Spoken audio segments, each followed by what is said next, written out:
Thank you again, Peter. I'm very excited to present our recently completed study on safe work integration of newcomers. Today's presentation is based on a larger study that we have conducted on the role of employers and settlement sector on the safe work integration of newcomers. Today, I will be focusing on the employer perspectives. First of all, I would like to acknowledge our research team, Kay Nasir, Amani Masood, Sibgat Usmani, Stephanie Premji, and Peter Smith, and also our funder, Immigration, Refugees, and Citizenship Canada Service Delivery Improvement Program. I would also like to thank our study partners who are immigrant serving organizations, settlement and employment agencies who provided us with guidance and support in study design and implementation. So immigration is key to Canada's population and labor market growth. Canada has been accepting close to 300,000 permanent residents in the last few years, and despite the recent decline in numbers due to the COVID-19 emergency, it plans to continue this trend as immigrants and refugees reflect a larger pool of potential workforce to fill the expected skilled labor shortage. Social and economic integration is essential for immigrant and refugee settlement in Canada, and accessing rewarding and safe work is vital for the integration of immigrants and refugees in Canadian society.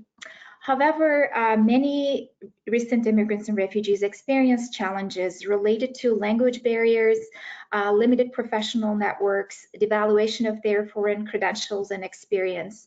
And as a result, they work in jobs less likely to reflect their education and experience, typically characterized by casual and short-term employment and lower wages compared to Canadian-born workers.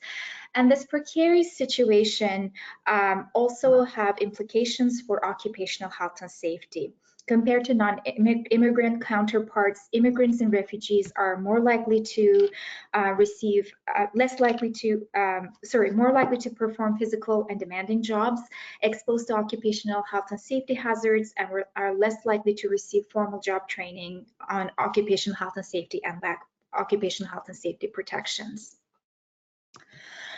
While federal and provincial governments determine the funding and the scope of the settlement supports, immigrant serving organizations, community groups, employers all play an important role in the settlement and work integration of immigrants. And employers are key actors. They provide job prospects, support, and training to improve skills and experience. And they're also responsible for putting measures in place to protect worker health and safety. So despite their central role in both hiring and subsequently providing safe work environment to recent immigrants and refugees, we know little about employers' experiences, expectations, and practices in relation to hiring and onboarding immigrants and refugees. So the objective of our study was to examine the experiences of employers in relation to safe employment integration of immigrants and refugees in Canada. We also examined the experiences of immigrant serving organizations that work with employers in promoting safe and sustainable work integration, because one of the key pathways that employers connect with recent immigrants and refugees is through immigrant serving organizations. They prepare newcomer clients through language supports and skills training. They also support employers in hiring and onboarding immigrants and refugees. So we wanted to gather the insights of the service providers in understanding employer experiences as well. So we had conducted a qualitative study and we interviewed in total 61 participants. So we conducted in-depth interviews with 35 employer representatives from 33 employers, 21 service providers from immigrant serving organizations who work with employers and newcomer clients in placing them into jobs, and 5 key informants who represent the interests and concerns of employers, such as business council representatives, occupational health and safety training consultants, and temporary staff agencies. Our interviews lasted approximately an hour. both in person or on the phone. And the interview questions focused on the pathways, the barriers, and facilitators in hiring and training recent immigrants and refugees. We adopted a thematic analysis approach to understand the core experiences of the participants and also their shared and divergent perspectives as well. So just to give you a quick snapshot of the employers that we interviewed. So we paid attention to talk to employers from diverse sectors and sizes and geographical locations. So out of 33 employers, 13 were in the Greater Toronto area and 20 were outside of the GTA, including Northern Ontario, as well as rural centers as well. And we talked to 4 micro businesses, 10 small, 13 medium, and 6 large businesses. Employers were from diverse industries such as agriculture, manufacturing, not-for-profit, service, food and accommodation, retail, education, construction, so a very diverse group of employers. And we spoke to business owners, HR managers, occupational health and safety specialists, and department managers who all had an experience in hiring or working with recent immigrants and refugees. So I will be focusing on in presenting our findings. I will be presenting our findings under 2 broader themes. The first one is the recruitment and onboarding of immigrants and refugees. And I will also talk about the safe work integration from the employer's perspective. So in terms of recruiting and onboarding, the motivation for most employers who interested in hiring immigrants and refugees was to fill positions within industries where there were skill shortages. So this was especially true for manufacturing, hospitality, and service-related businesses. And the jobs that were available to recent immigrants and refugees were usually entry-level positions, most often included manual labor, and required minimal English and communication skills. So most jobs were temporary shift work, and labor shortages also seem to have strong geographical dimensions. Employers in smaller or remote towns faced even greater challenges in finding qualified labor to fill these jobs. The most common jobs described by the employers included manual assembly, mission operation, kitchen help. So, but there were also jobs that were technical roles, such as in the IT, marketing, or finance industry, where newcomers had more opportunities to start in higher paid jobs. And one of the important facilitating factor when we were speaking to employers that determined their openness to hiring immigrants was whether the employers had background in immigration or the degree to which they had direct experience working with newcomers.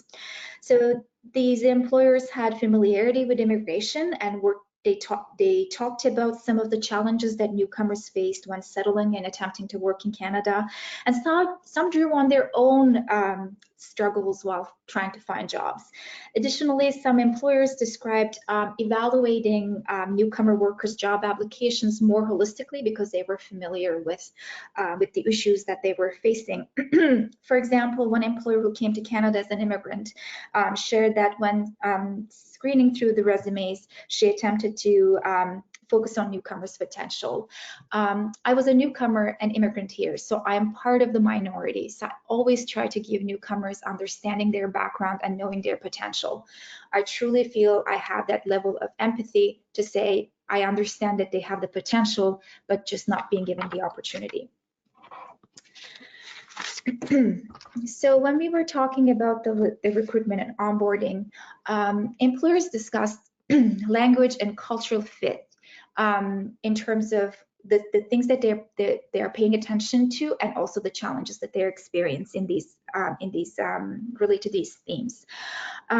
Language, communication skills, and cultural fit, as described by the employers, were among the most commonly discuss factors. Requirement for newcomers to speak English often depended on the nature of the job and industry. And generally, while most employers required some degree of English proficiency ranging from basic to good, some employers were open to taking on recent immigrants and refugees with little to no English skills. And these were the employers looking to fill positions or labor shortages and had an immediate need for workers. And in relation to cultural background, this was also commonly factor of discussion by the employers. The degree of newcomers' ability to integrate into the local culture often dictated employers' perception for their potential for success in the workplace.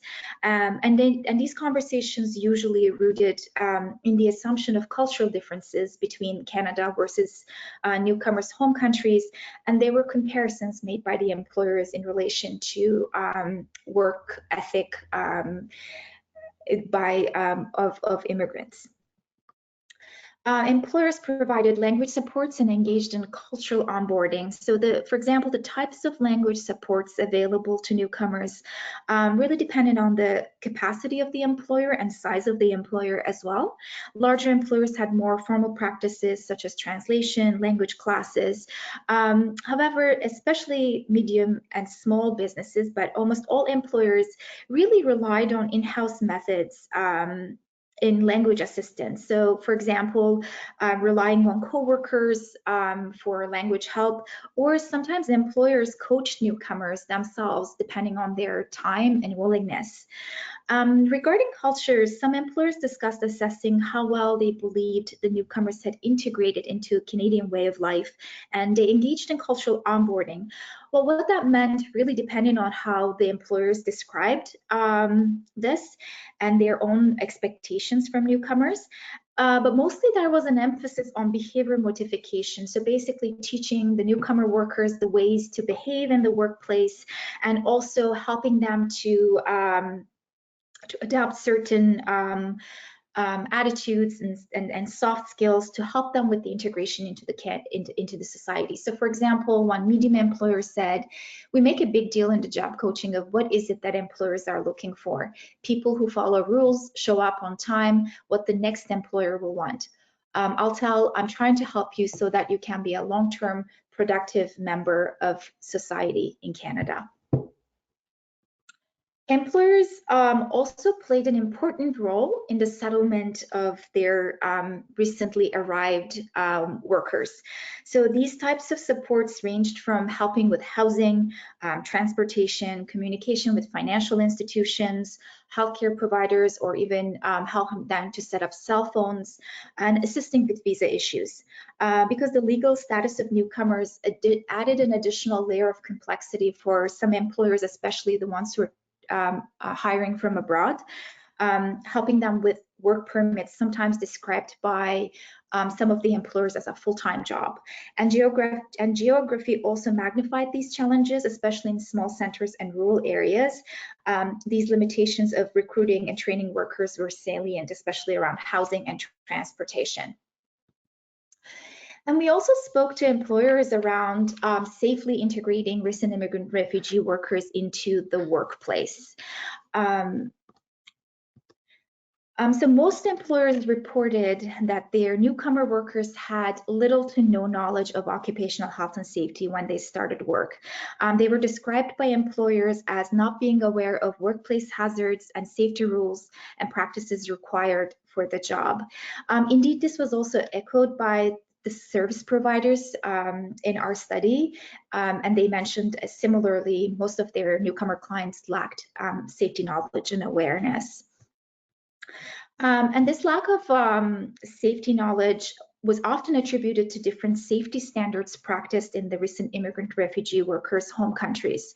Some employers shared the assumption that in certain countries, safety was not a business priority, and consequently, newcomer workers were used to practices that were not in accordance with Canadian standards. So, for example, one medium employer said, talking about the refugee workers that they hired, as very poor on safety. So we need to spend more time on safety than we do with a Canadian. If I tell you don't put your hand in the machine unless you have the guards down, you won't do it. For them, you have to say absolutely not. They think they can save time by taking the guards off, or by, I'll just wear sandals instead of steel toes because I always wear sandals. In addition to, along with overcoming the lack of safety awareness, employers' main concern was to make sure that their newcomer workers understood safety rules and practices. Even few employers mentioned hesitating sometimes hiring newcomer workers in spite of their need for labor, because communication gaps could potentially be dangerous on the job, especially in safety sensitive industries. For example, this quote from the medium employer says, we need these individuals to understand because it is a rough industry. Health and safety is #1 for us. So we need them to have a full understanding of our safe operating procedures. And sometimes it can be a challenge having them understand. So sometimes this meant employers needed to provide additional resources for safety training. For example, employers described the need to devote additional time and effort on teaching safety to newcomer workers.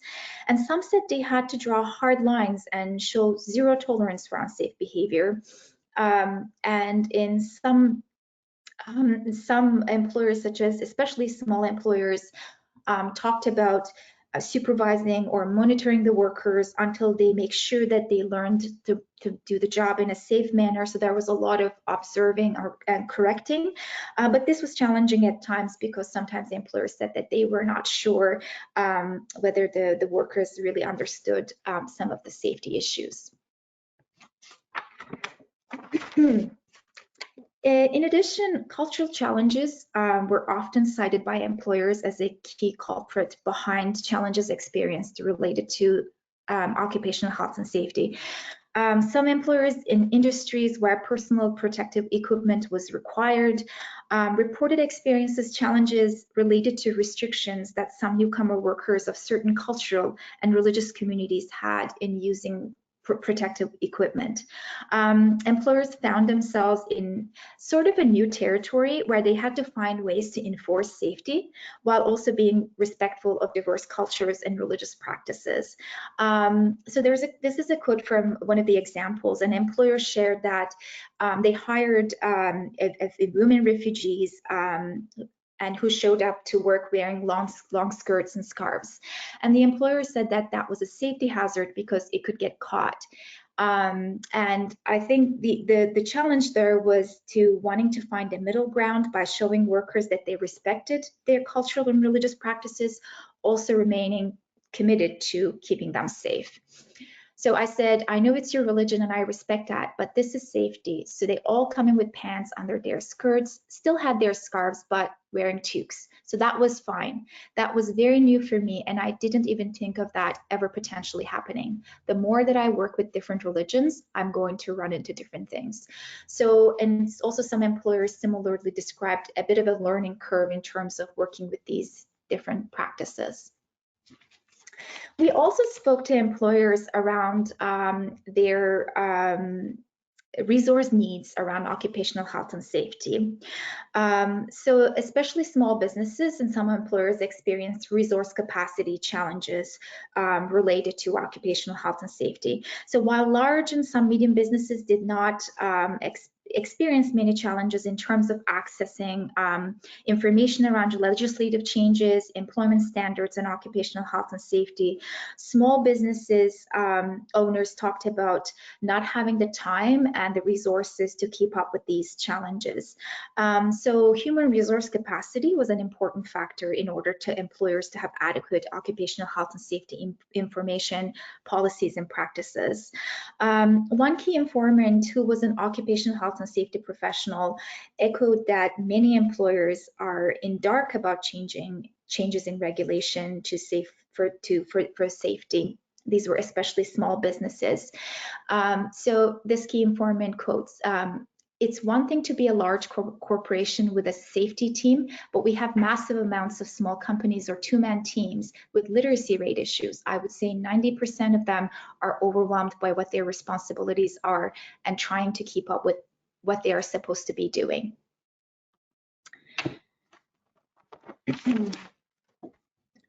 So Related to challenges and resource needs, in our interviews with service providers from immigrant serving organizations, service providers shared examples of newcomer clients that they placed into jobs, experiencing challenges around employment standards or health and safety concerns.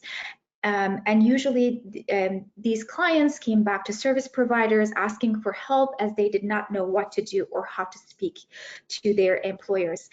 So we found that service providers not only were a resource for employers in supporting recruitment efforts, they were also acting in a supporting role to their clients in these kind of situations where there were issues experienced around safety. They helped clients by giving them information about their rights, advising them about their options, and at times stepping in for the client. So for example, this quote is from a service provider who had a newcomer client placed into a job, but then they came back with certain questions or concerns with their employer. I had to intervene because then I had to question the contract initially was signed. So it took me a couple of weeks back and forth with the employer to argue the quality of the training with the workplace health and safety standards that they didn't follow, how much they put my client at risk, the fact that the contract they gave my client to sign didn't cover a lot of things that they should have. So I had to work with the employer and the client until the client gets fully paid. So this shows that there are issues where service agencies were trying to negotiate between the employer and the newcomer worker. However, we heard that service providers were limited in how much they could advocate. Well, first of all, it was the client's call, and sometimes they didn't have the resources and times to handle these issues. So in conclusion, while we interviewed a diverse group of employers from different industries with different labor needs, we saw that there were common themes emerged, which provided us with insights related to employers' experiences, resource needs, and challenges in hiring and working with newcomers. And overall, the common issues described were around language challenges, cultural fit, settlement needs, and safety knowledge and practices of recent immigrants and refugees. Aside from large employers who had more formal practices and supports in place, when it came to language supports or cultural integration, most employers' supports were informal practices depending on the willingness and the resources of the employer.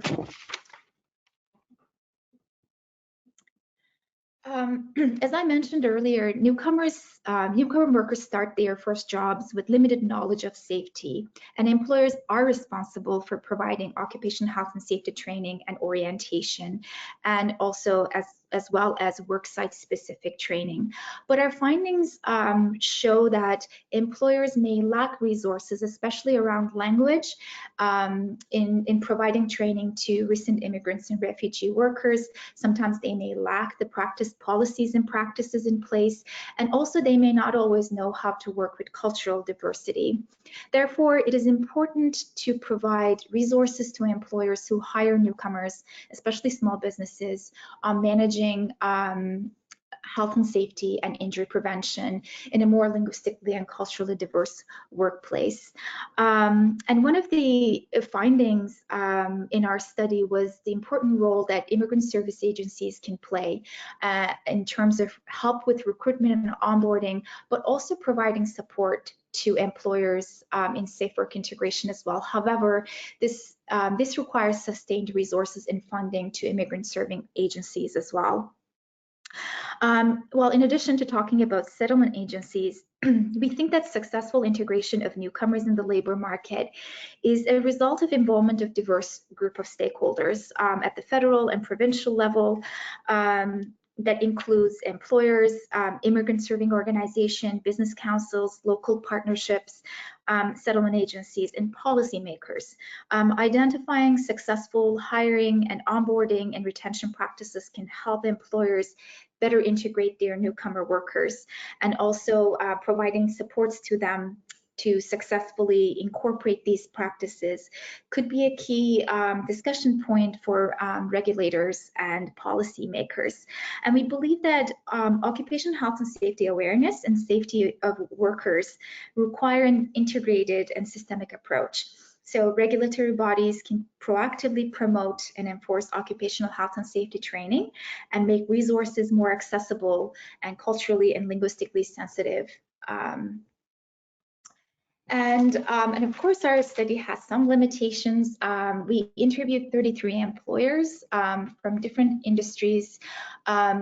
And so we still came up with some common themes, but of course, our findings are really limited to the employers that we interviewed. And also, it is important to note that employers who participated in our study were a specific group who were interested in talking to us and already familiar with some of the issues and immigration and who hired immigrants, but not all employers may have the knowledge or capacity to hire newcomers. And also some of the experiences shared by the employers in our study may not speak to the frequency of particular events or experiences of all employers. And also finally, we found that especially in regards to certain supports that are provided in the workplace or safe work integration, it is possible that employers may have provided answers that showed some social desirability around the work integration of newcomers. So I will stop there and thank you. And I will turn on my camera. Great. Thank you very much, Bashak, for your presentation. We do have a couple of questions already in the chat box or in the question tab. So for people who want to ask a question, if you could pop them into the chat box and we'll pose them to Bashak.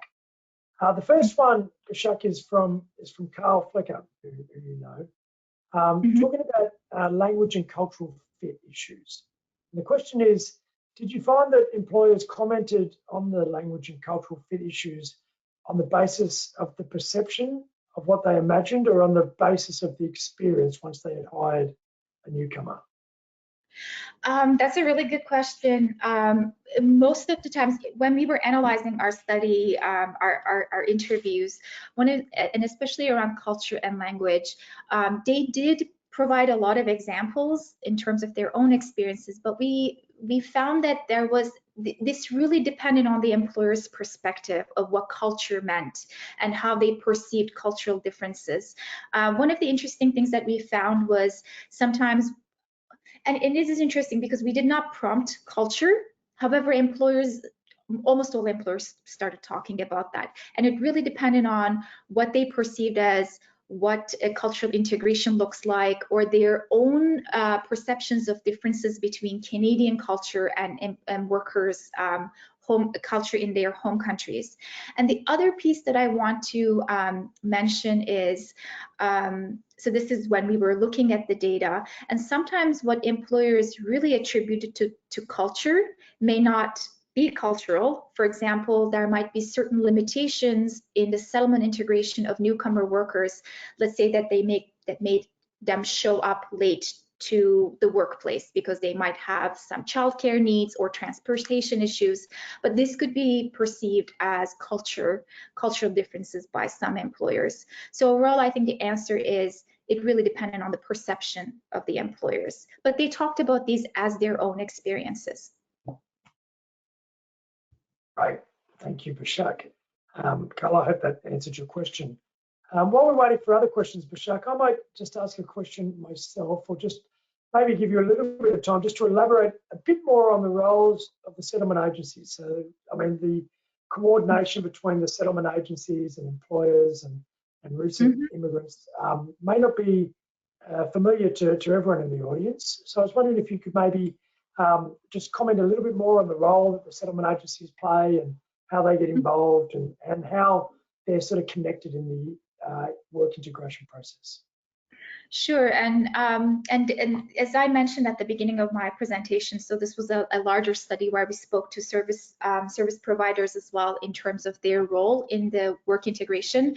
So one of the things that we found is service providers did play an important role in the work integration of immigrants and refugees. They were a point of contact for employers. They talked about connecting with employers. And in terms of recruitment and onboarding, they played an important role in a few ways.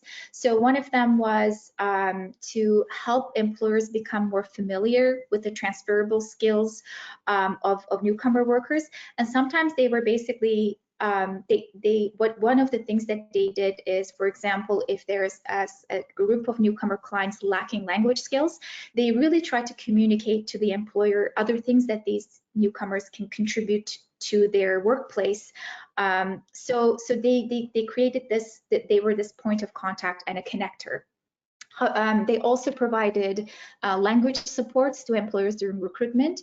But one of the interesting things that we found is, aside from their formal roles of recruitment and onboarding support, we found that they did have some informal roles, and that really came into place when they were talking about giving some examples around, for example, after they placed a newcomer client into job, they kind of acted as a bit of a cultural bridge between the employer and the newcomer. So sometimes there were misunderstandings or some situations arising after the newcomer client were placed into jobs, and settlement agency workers, service providers really stepped in to kind of help with that negotiation. So I think they play an important role in that sense. And as I, for example, gave an example in my presentation, they advocated for the newcomer clients.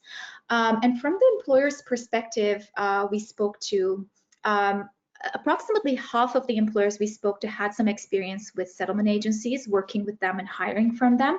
And they really appreciated, in some cases, this having this one point of contact in a settlement agency where they can go to and give information about their labor needs, and also it was great for them, because then they could have this contact where they can talk about and tell them this is what we need, and then get some referrals from the service providers. And also they talked about some translation help as well. Yeah. Thank you, Bashak. We actually have quite a few questions coming in, so I might just keep going since I'm here. There's one which is a pretty straightforward one, which is around, when were the interviews conducted? Were they before COVID or during the current pandemic? This was before COVID, yeah. So this next one is, so first of all, great presentation. Now that we know more about the employer's perspective, what should newcomers who are looking for work take from this presentation? So are there particular messages that you think have come for newcomers in terms of the work that's been done? Sorry, I could not hear you. Sorry. Are there particular messages from the project that you think that newcomers could take from the work? The newcomers could take. I see. Well, that's a really good question. So, well, one thing that I can say is this is a continuation of another study that we conducted, actually, where we looked at the experiences of newcomer workers. So, and now we are looking at the service providers and employer perspectives as well. And when we look at this like larger landscape from the perspective of different stakeholders, one thing that newcomers I think can take is, unsurprisingly, really employers as the gatekeepers, their perceptions of newcomer skills and their ability to integrate in the workplace really plays an important role in what kind of jobs that they could get. However, one thing that we're realizing is, for example, if they are connecting with a settlement agency, it is there is a lot more chance in terms of their own skills communicated to the employers, perhaps a lot more openly from the settlement agencies, because they already have an established relationship. And the other piece, and this is, and I don't want to say this because I feel like you know, that you should be improving your language skills or cultural integration is important, because there's a lot of perception and assumptions and attitudes play an important role in this. But from the perspective of what the newcomers can take is how important it was for the employers in our study, the soft skills were. And these were, again, the employers who were familiar with immigration were willing to hire immigrants. And most of the times they said, you know, technical skills are okay, we can train them, but we are really important for us is someone who wants to show up. So maybe that's a message that I can say from the perspective of employers, because I think one of the other things that we know, for example, employers' engagement with settlement agencies, they said that it is really helpful to go and talk about employers' expectations from the newcomers to give them a sense of understanding. But the other piece that is showing up is this: there are a lot of systemic issues and barriers for newcomers' integration. So it's not just like newcomers are not showing willingness, or so the issue is a lot more complex than newcomer skills. Great. Thank you. So we'll move on to the next one, which is kind of related, which is from Akam, which is saying it's a great study, and he was proud with Access Alliance to be a partner in the study. The question is, did you find any employers' biases with regards to the employer's education about the assets of the newcomers and the refugees? So I'll read it again. Did you find any employer's bias with regards to the employer's education about the assets of newcomers and refugees? So in terms of, did they have biases about what they thought were the positives of hiring newcomers and refugees? So the employers' perceptions of positives of? Yes, I think, yes. So in terms of did they have a bias towards the assets that they thought newcomers and refugees could bring to the workplace? So the employers who spoke to us and who have worked with immigrants and refugees before, they provided a lot of positive examples. So they had positive attitudes around working with immigrants and refugees. So I'll say two things about that. One of them is, so in terms of bringing skills into the workforce, as I mentioned, aside from a few employers who were hiring for more technical skills, most of the employers in our study actually hired newcomers for more entry-level positions. So that's kind of maybe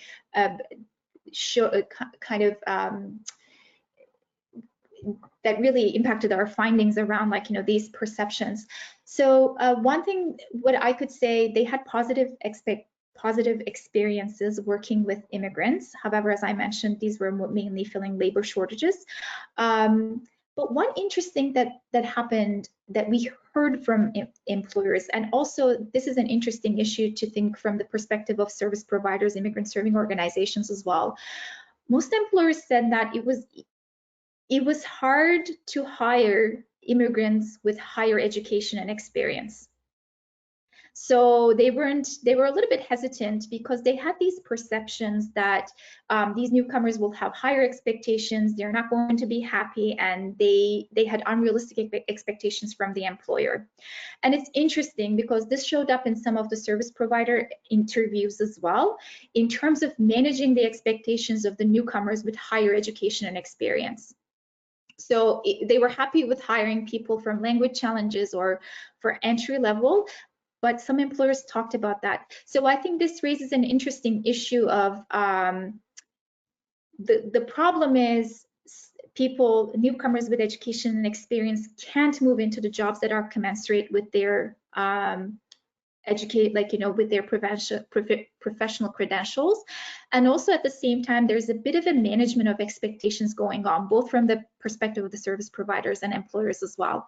So it's really not having higher expectations. For example, ideal immigrant was described in some ways as people who are newcomers who are willing to start from the bottom and make their way up and really open to growth. So there's that really interesting funnel of newcomers into these jobs, but also managing to reduce their expectations. So that was a really interesting point in terms of bias, I would say. Okay, thank you, Bashak. We have more questions. Sure. So the next one is about, you spoke about the time and willingness that employers in terms of training newcomers about health and safety. Right. And this question is about, well, would an employer be more willing to train a newcomer after that worker becomes productive? Because often the production is the driving force to train, not necessarily the health and safety. And so did you hear anything about the tension between, I guess, training workers before they had sort of proved themselves in a way in relation to their ability to be productive in the workplace? Well, it did not directly come in our interviews, that kind of conversation around looking to see if first the workers are productive. And in terms of what the time and willingness, there was something really interesting when I said that, you know, and it really depended on the individual who was speaking to us. And I think it was truly related to this inherent motivation to help the newcomer, to make, like, you know, to help with their language skills or to help with understanding the Canadian workplace culture. So again, like, you know, these were employers, but these were individuals, people that we spoke to who had personal relationship with these workers. And it was interesting, like when we were speaking to some of the employer, it was truly almost a personal motivation to help. Like, for example, one employer said, I am reading the email, this worker that is writing, and then I'm screening so that, you know, this goes out a little bit better. So we didn't have those conversations in terms of like first understanding that they would be productive and then investing on them. The conversations were mainly around when they hired someone, they saw that there could be a potential and they saw that there are challenges, and then they really wanted to invest in on them. And actually, there were some examples of after doing that, really the productivity getting better. For example, one restaurant owner told to us they hired someone with very limited English. And what they decided to do was to kind of place the person, the newcomer worker, into roles where they start speaking a little bit more, interacting with the customers, and then that person turned out to be one of their best employees. So this is an example that was shared by an employer. So I think it kind of goes maybe both ways, right? When the support is there, the person can do better. Great, thank you, Bashar. We have a couple more to get to, and we're running a bit short on time. So I've been told to ask shorter questions and to suggest that you might have shorter answers. Absolutely. Did you consider the role of the Joint Occupational Health and Safety Committee in helping recent immigrants to understand rights and responsibilities in relation to occupational health and safety? Well, that's a really good question. We did not speak too much about specifically joint health and safety committees, but I didn't share too much in my presentation. But there were these issues around employers speak to saying that newcomers do not talk about, like, you know, the issues that they see in the workplace, and there were many reasons. May or may not be, employers may or may not be aware of them, such as fear of losing jobs and all of it. So in terms of this participating in the workplace in safety, I think joint health and safety committees, we know that they are instrumental in workers' involvement. But I think one of the issues that we can think about is the representation of newcomer workers in these joint health and safety committees, because there is a certain fear of not, you know, ruffling any feathers or these kind of fear of losing jobs, which might prevent newcomer workers from talking. But let's say that if there's a representation in a joint health and safety committee, and it's communicated that they can openly go and speak to someone from their own, you know, community or speak to their own language, that might really help with seeing someone representing them in the joint health and safety committee. Okay. Next question. Is there a similar study being conducted from the newcomer perspective? And if there is, can this person get some more information about that study? We have actually conducted a study a few years ago, and as I mentioned, this is a bit of a continuation of them, where we specifically spoke to newcomer workers about their work integration and occupational health and safety resource needs. So I would be happy to share that information with the person who's asking the question later. Right. So just a couple more to go. So this one is from Wynn. So we heard you talk about, employers who had their own personal experience of immigration in relation to hiring. Did you see in that situation, did you see the employers formalizing this prior insight, so their own experiences into the policies in their companies, or was it mainly sort of an individual type of approach? So I guess, did the experience of the employer as an immigrant impact the company-wide policies? Oh, I see. In terms of just a little side note, in terms of these more formalized policies, I think it really depends, first of all, on the size of the employer in terms of how formalized the policies and practices around hiring newcomer workers or supporting them. Not mentioned too much, but employers with a diversity focus, I think they were a lot more intentional, and they were a lot more aware in terms of providing certain supports or having recruitment practices that are more open to hiring newcomers.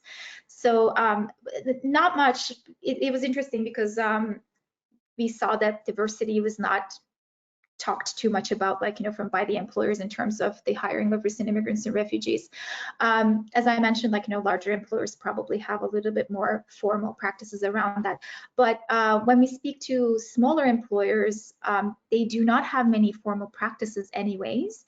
And I think it's important to mention that these kind of supports were really informal, like really dependent on who the person is, and a bit of an as needed basis, right?